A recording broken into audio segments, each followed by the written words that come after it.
Alright, hi. Today we're going to be considering why religion isn't obsolete. Because obviously in today's age, and perhaps for at least the last 100 if not 200 years, people have been saying religion is obsolete, it's no longer necessary or productive for society, and I'd like to argue that religion is very much still important in civilization and in the individual life. So, to start off with, the most fundamental aspects, and I'm talking more about um, theistic religions rather than um, more philosophical religions like Buddhism, but the relationship to God, which is one of intimate friendship. And if you've not experienced this, then it's difficult to explain it. But when you have a relationship with God, it's the most fundamental relationship in your life, and it's not. I mean, it can be easily dismissed as pure fantasy or just make believe or something like that. But it's a very when you experience it, it's a very real phenomenon, and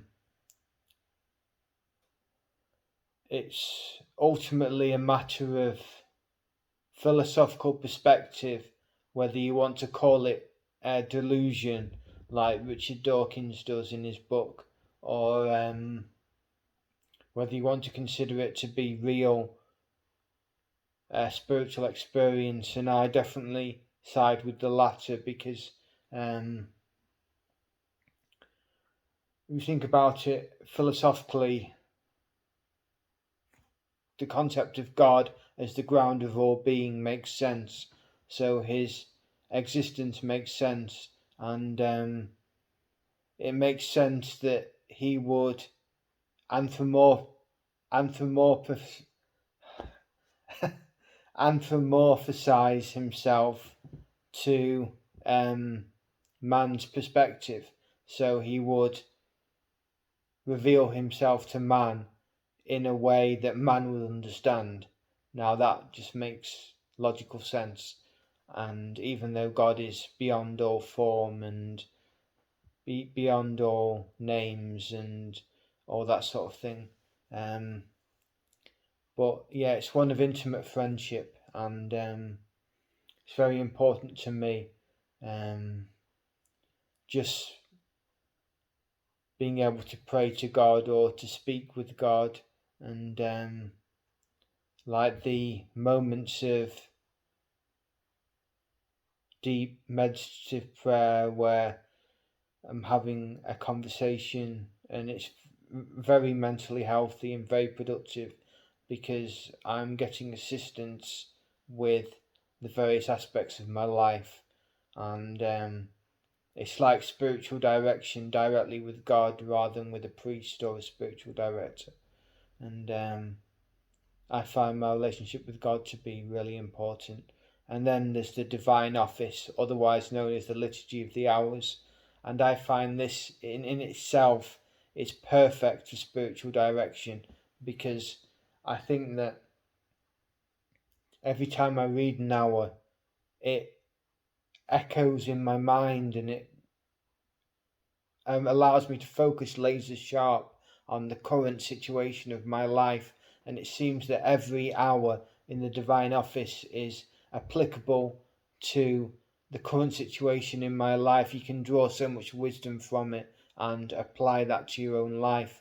And I like to think there's some divine pre-established harmony in that as well, so that when you read an hour, it is meant to assist you at that point in time in your life, and it's on a 4 week cycle. But even if you read the old office, Latin office on the weekly cycle, it's still it always has things to say to you, and it's it's completely full of wisdom, and I tend to do Lord's, Known, Vespers, and Compline, and it tend to be my hours, and yes, it just helps tremendously, and in a way, it's similar to the I Ching, because the I Ching is a divination tool in Taoism, and that that is brilliant as well. Unfortunately, it's outside Christianity, of course, and it's not strictly something that Christians should be using. But if you do ask a question of the I Ching, then that seems to be always directly relevant, and you can always draw wisdom out of the um, out of the framework of the I Ching, and it just helps with every situation. And I think the divine office is like that. The divine office is a much sounder basis for doing that for a Christian, obviously, and it provides so much spiritual direction, and again, direct from God Himself.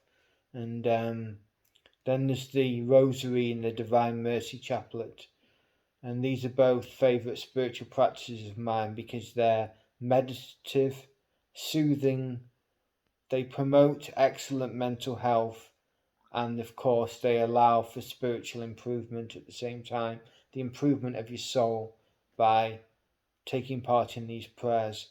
And yes, the Rosary is just excellent for mental health. I can't stress that enough. For someone who suffers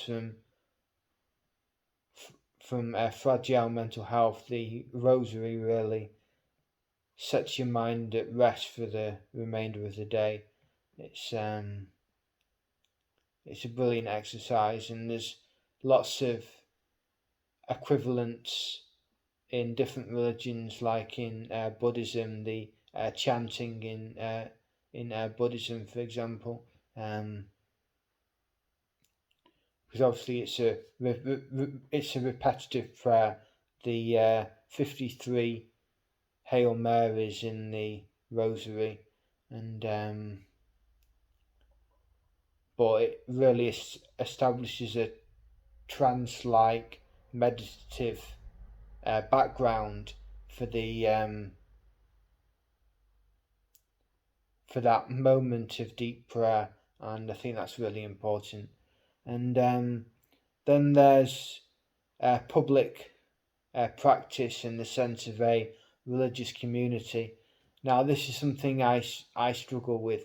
I have difficulties with the public side of religion because I have severe social anxiety, I have paranoid delusions, and being in the middle of church on a busy Sunday isn't always something I feel up to. And I'm sure there's a dispensation for people who can't attend for health reasons, and this is a serious health reason why I can't always attend on a Sunday. And so for me, the Eucharist, the Mass, even though it's so important for a Catholic, takes a secondary role in my own personal individual practice. For me, the prayer element is the primary element at the moment. And maybe if my mental health situation improves, I'll get to have a more intimate relationship with the Eucharist and the Mass. But for now, public practice is difficult for me. And then, of course, another aspect of religion is the intellectual side. It's a lifelong quest, and it blends perfectly with the spiritual side, with the quest for spirituality, which is essentially a wisdom quest, isn't it? The hero's quest for wisdom, and on like the hero journey, like Joseph Campbell and that sort of thing. So yes, I think for all these reasons and many more besides, religion isn't an obsolete thing. It's something that has direct relevance to today's world and today's society, and it's perhaps needed more than ever with the atomization and isolation. Establishing that relationship with God, it just sets you up for life. It really does. And there's all these practices through prayer, the various forms of prayer, which really help from a spiritual point of view, a mental health point of view, that help to further emotional stability. All these things. It's just there's so many advantages to it. So and of course the intellectual side, well, that's something all of itself, isn't it?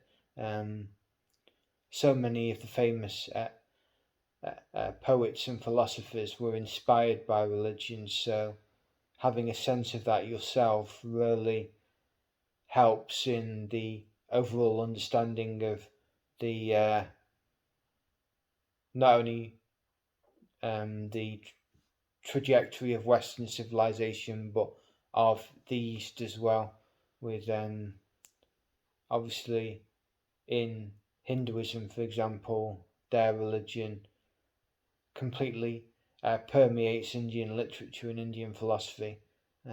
So it's really a global phenomenon. But yes, so that's why I'd say religion isn't obsolete.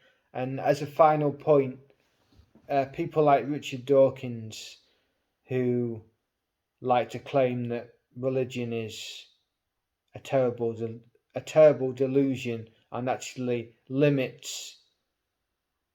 um, limits personal growth, or that's what he implies. He always implies that science is the great poetry of reality, and that furthers human growth. And religion is this really narrow, restrictive construct that limits your growth and potential. I'd say that's complete rubbish, and that a lot of the time science doesn't inspire me, and science doesn't have the framework of personal meditative experience and contemplation and all of these crucial tools for furthering human growth. And while science can be interesting, it's not a it's not a holistic system or practice or set of practices. It's just an abstract theory which doesn't help with the everyday living of your life. So I think Richard Dawkins is. I understand his perspective and his obsession with science, but he is not the best person to consult on this matter. And really, even though since the scientific enlightenment, um, philosophers have been claiming that religion is obsolete. I just can't accept that, and I think they're lacking wisdom in their assessment, and that religion has a lot to offer any individual, and for all the reasons cited, it's a wonderful thing. It promotes mental health. It promotes intellectualism, and obviously spirituality, which is a core element of the human psyche. And yes, I think religion is, well, it's essential to my life and to many billions of others. So I I think religion will remain until the end of time. It's never going out of fashion. So that's my thoughts on that. Thank you.